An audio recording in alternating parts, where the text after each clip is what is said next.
Sometimes they say they don't care. Mitt Romney said, it's greatest bargain, no American lives. Dick Blumenthal said the same thing, basically. This is a great bargain, no American lives. But isn't that evil? I mean, at some point, it's certainly hypocritical. They're telling us we're doing this for Ukraine, for our friends in Ukraine, the standard bearers of democracy. But also, don't you have an obligation to kind of care about the people you kill? I think so. You think so. I think Americans think so. I don't think that the security apparatus thinks so, because the security state, you got to be tough to play that game of risk. You got to know, is there going to be some collateral losses? Millions of people have died in American wars of choice. But if you're a big boy, you can't let that deter you. So I think it's pretty deeply ingrained that a few 100,000 lives here and there, come on, we're talking about who runs the world after all. It's really, really dark. I think it's extraordinarily reckless. Just to circle back, but also, look, if the pretext for all of this is some sort of moral authority, we're for democracy, they're for authoritarianism. This has nothing to do with morality. This has nothing to do with morality. It has nothing to do with Western values. It has nothing to do with American values. It doesn't even have to do with American interests from what I can see, although it says that they say that American interests are at stake. Well, we've spent maybe $7 trillion on these reckless perpetual wars since 2001. Is that really? We've added to the debt. The debt's gone from about 30% of national income to more than 100% of national income. We've had these disastrous wars. Is this America's interest? No. I mean, no. Maybe we could have actually rebuilt a bridge or a road along the way, or destroyed our country. Even had a mile of fast rail in our country or something. But no, we had to spend trillions and trillions on wars. So to my mind, it's all completely perverse. But what I find amazing is that once in a while, you have to look, but once in a while, you'll actually find the truth expressed in such a vulgar way. No, they don't count the Ukrainian lives. They literally say no American lives. We're not even so sure about that, by the way, but Americans have died. Yeah, it's not a large number, but it's some, but they don't tell us the truth about that either. So just to circle back to the provocation, I watched, as a complete non-expert, the administration send the vice president to the Munich Security Conference in February of 2022, when it was clear that things were getting really hot, and watched Kamala Harris say to Zelensky on camera, "We want you to join NATO," when everybody, even me, a talk show host, knew that that was the red line for Putin. So the only conclusion I could reach was they want him to move across the border into Ukraine. They want a war. What is your take? Tucker, just to say, until this moment, every senior official in the U.S. or the Secretary General of NATO, Jens Stoltenberg, says Ukraine will join NATO. And one thing everyone that's listening should understand, Ukraine will never join NATO short of a nuclear war. So, because Russia will never allow it, period. So every time we say it, all we mean is the war continues and more Ukrainians are destroyed. And we're willing to risk nuclear conflict. And some people definitely are, because they're idiots. Really, because my resentment gets very high when we reach that level.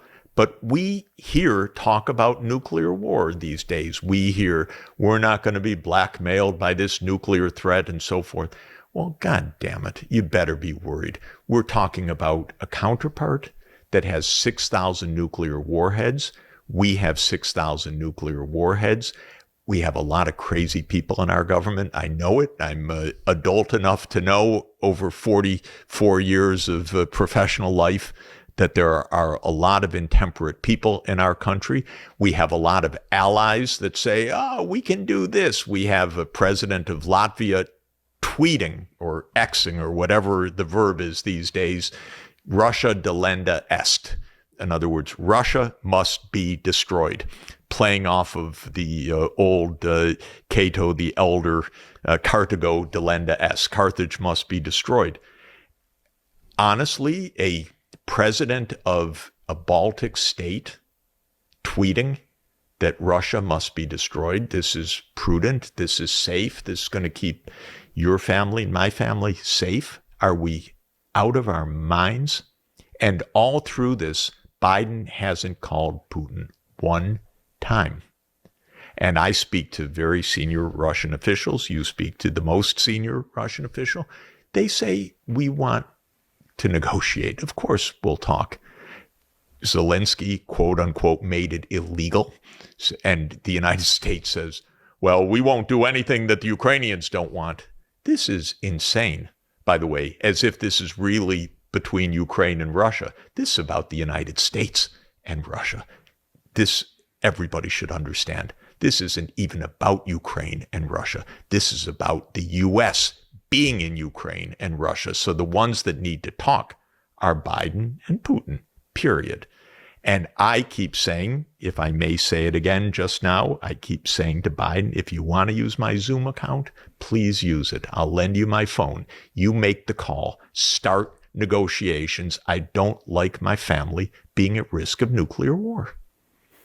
Why won't they? Because they believed up until now, I think they can't quite believe it now, they believed up until now that they would get their way through bluff or superiority of force or superiority of finance. They gambled because they were gambling with someone else's lives, someone else's country, and someone else's money, our money, taxpayer money, but they were gambling not with their own stakes, but they were gambling.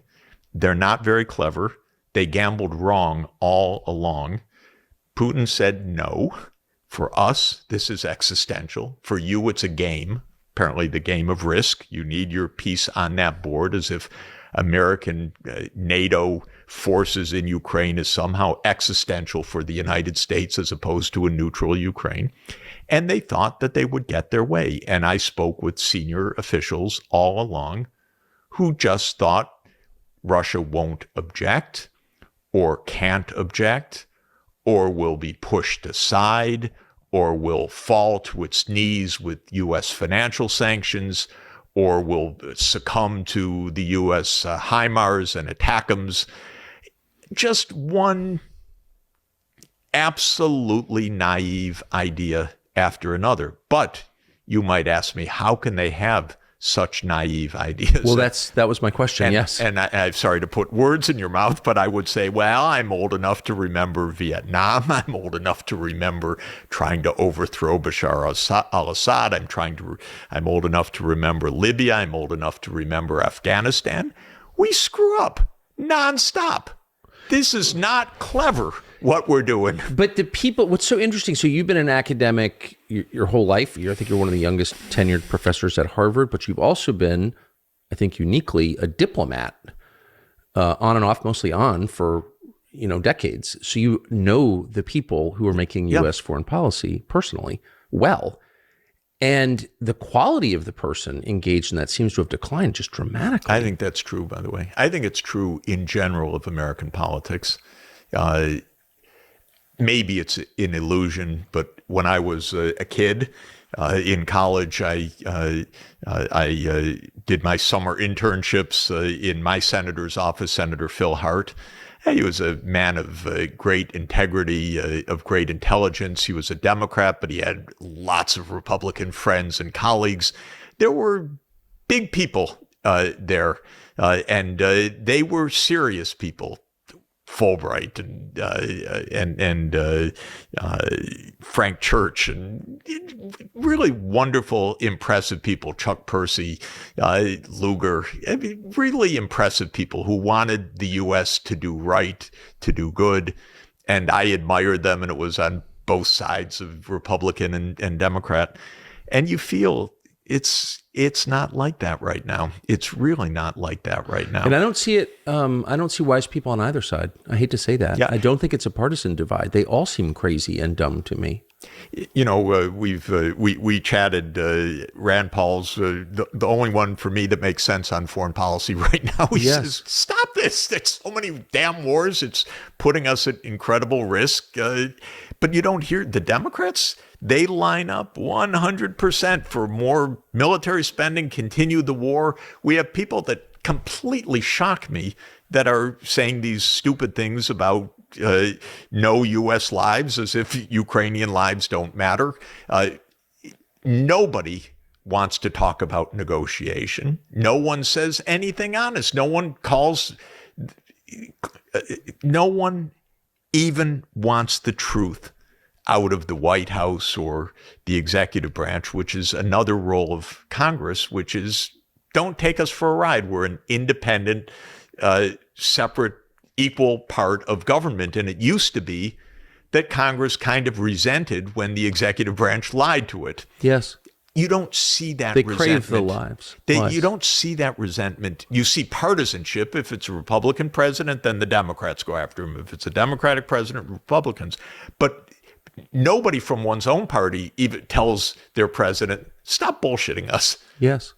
And that's very serious. Well, and these are not small lies. So the two of the biggest lies are that Ukraine can win, whatever that means, never defined, push Russia back to its January 2022 border, and two, that Ukraine will join NATO. And neither one of those things is true. They're not only not true, if you are able to watch you or someone outside the mainstream, it becomes obvious that these aren't true. But if you follow Admiral Kirby in the White House every day, he's a liar, lying with a smirk on his face, which I can't stand because he can't even control his smirk because he tells us, I'm lying, as he's talking. It's unreal. But if you read the New York Times, which is sad and pathetic, you won't know. But if you actually listen to any independent outlets, which I do because I'm traveling in the world most of the time, actually, not in the U.S., you know that these things are obvious. Someone asked me a couple days ago, Ukraine's getting blasted on the battlefield now. Some days are 1,500 dead, typical 1,000 dead. Russia has air superiority, artillery superiority, missile superiority, everything. And the Ukrainians are getting blasted. And now the U.S. press is reporting, the Ukrainians are, falling back, and the tone has suddenly changed. So someone asked me a couple of days ago, why did this sudden change on the battlefield occur?